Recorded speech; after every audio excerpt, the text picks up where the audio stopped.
Hi, this is Margaret Meloni, and welcome to the Death Dhamma podcast. Open and honest discussions with wise and skillful teachers about their experiences with life, death, and Buddhism. If you wonder how others on the path have dealt with death and dying and grief, then be sure to listen in. Everybody has a story, a perspective, and a valuable lesson to share. Embrace death, live a full life, and learn how to love impermanence. Because as my dear father used to say, nobody gets out of this alive. Hi everyone. Today I am your guest and I am your host. Welcome to the Death Dhamma podcast. And before we jump into today's episode, some updates for you. Sitting with Death is on track to be released in September. In fact, I am in the midst of selecting the book cover right now. And if you follow me on social media, on Twitter, just at Margaret Meloni, and on Facebook, there's actually a Death Dhamma podcast page, then you've had a chance to see some of the sample covers. Anyway, there were nothing but good choices. So definitely moving forward with that. And then, of course, feel free to go to margaretmeloni.com and sign up and get a free chapter from my previous book, Carpooling with Death.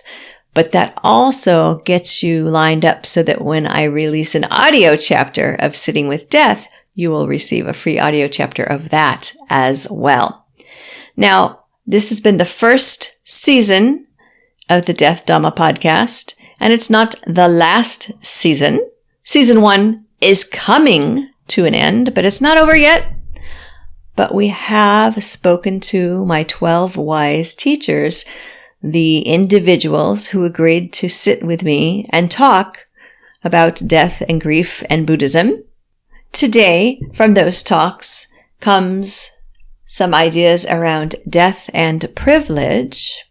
And then our next episode will be about some common themes that came up over this past season. And then we will have a treat or two before the season wraps up. So I just want to let you know what's coming.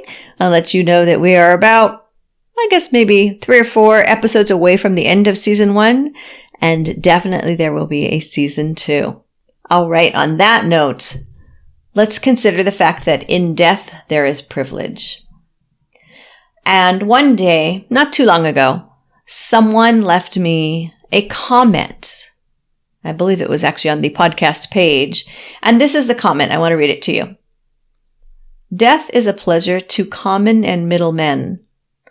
Only rich and powerful men worry much about death. They are always in glass houses for protection. So I was appreciative that somebody took the time to share his or her thoughts with me. And I did read it a few times in order to process the comment. I'm going to read it again. Death is a pleasure to common and middle men. Only rich and powerful men worry much about death. They are always in glass houses for protection. Here are 3 of my takeaways from this comment. And of course, I look forward to you feeling comfortable to share your takeaways in the comments section of your favorite podcast distributor. So the first thing I thought was that this person was telling me that spending time discussing death was a pursuit for the privileged. The second thing that occurred to me is if you are not privileged, death might be welcome. And the third thing was that only wealthy people worry about death, and they try to protect themselves from death, but their attempts are futile.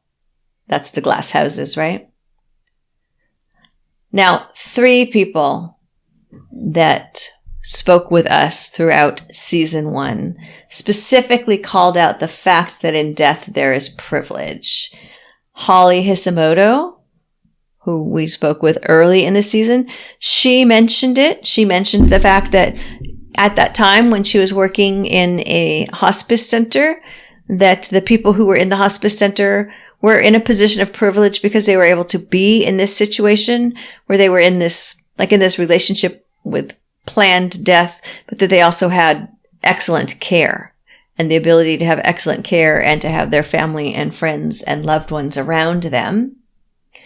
Diane Wilde mentioned it and Diane was a more recent interview, because she volunteers teaching the Dhamma to men and women in the California state prison system. And in the California state prison system, while a person is incarcerated, they possibly, if they are incarcerated long-term, they are going to lose loved ones. And they're not going to have the ability to be with those loved ones throughout their deaths. So they may lose parents and siblings. It's maybe even, children and partners. Additionally, they may become ill and die behind bars. And then another person who brought it up was Venerable Karma Lekshe Somo. And I think we interviewed her probably about mid-season. And she also talked about the fact that the way our death goes does correspond to our privilege in life. And it is true, because if we have access to more material things, we have access to a different level of care. We're still all going to die. Death is definitely the great equalizer. But when you have more financial privilege and other kinds of privilege as well, you have more options for comfort and you are treated better. For example, if we think about racial privilege and racial bias, even putting money aside, there is definitely the possibility that someone who goes to a hospital for care may not be listened to and cared for in the same way that someone else could have. It was hard not to see my listeners' comments as another reminder to address death and privilege. And that's why we're talking about it today. That's why it jumps out as an important theme from the podcast and the discussions that we've had on the podcast. Maybe something for me to explore and write more about in the future. I don't know. I'm still thinking about that. Definitely open to what you think about that. But these thoughts are the beginning of opening up the discussion, the thoughts that I share with you now, with the idea that this is not the end of the discussion. Another way to acknowledge that there is privilege in death is to be open about the fact that there is social inequity in death. As my listener pointed out, to the less fortunate, death might be a pleasure, peace after a difficult life.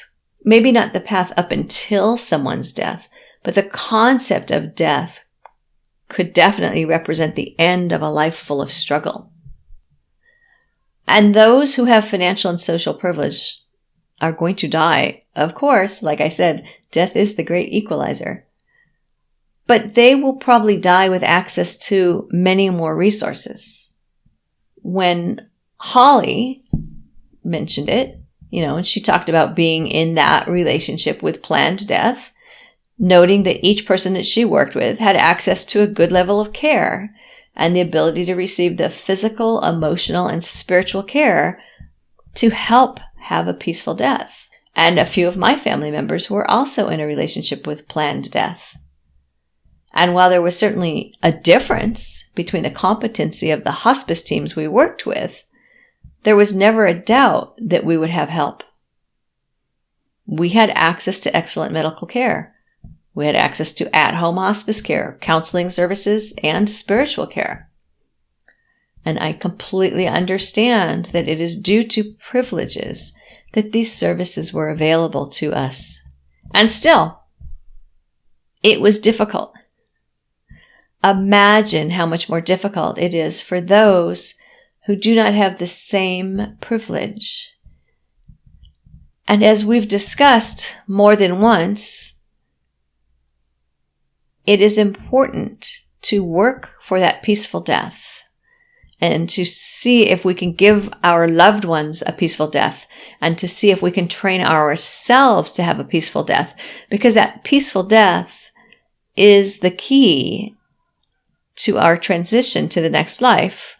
I am speaking with the thought that many of us are not in our last lifetime. I'm certainly not. I'm not enlightened. I'm just a person bouncing around in this world.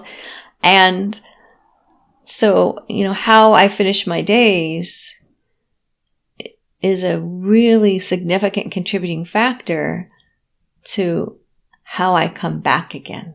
In my family, death has been about cancer and heart disease so far. There are people, whose lives end due to racial violence or because of poverty and lack of access to healthcare. So what some of us might consider an untimely death is an everyday occurrence in their world.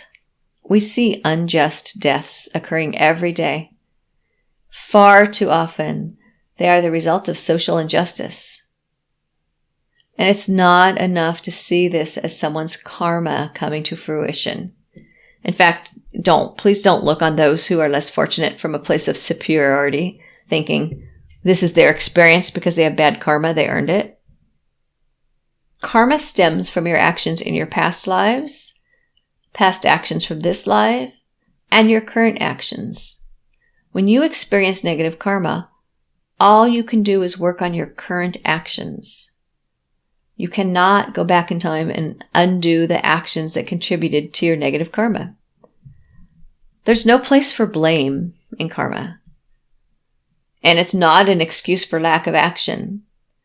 Suppose you look away because there has always been poverty and social injustice. Then you do not truly understand karma. Skillful actions that will help you create your own karma involve helping others. Engage in skillful actions now. In fact, recently, in a session reviewing some passages from the Pali Canon with a group I study with, there was a passage talking about having unskillful equanimity. And I was having a hard time coming up with an example for myself for what it meant to have unskillful equanimity. What was an example? And so I asked our teacher, the Ajahn, I asked him, what is an example? And he mentioned that unskillful equanimity can be when you see someone who needs help and you don't help them. And he said, when you think about that and you trace that back to your mind, that there's a place in your mind where you see someone who's struggling and you have the ability to help them and you do not help them. That's unskillful equanimity. So again, we want to engage in skillful actions. And again, skillful actions do not involve turning our back on others. If you live a life where you have the time to practice and to prepare for death, and possibly listening to my podcast, you are privileged. There is quite a bit that needed to fall into place for you to be able to practice. You had to be born as a human being in a time and place where you had access to Buddhist teachings. And you had to be able to heed those teachings. And yes, all of this fell into place for you because of your karma. If you have privilege right now, that's no guarantee that your good fortune will continue. Use your privilege wisely.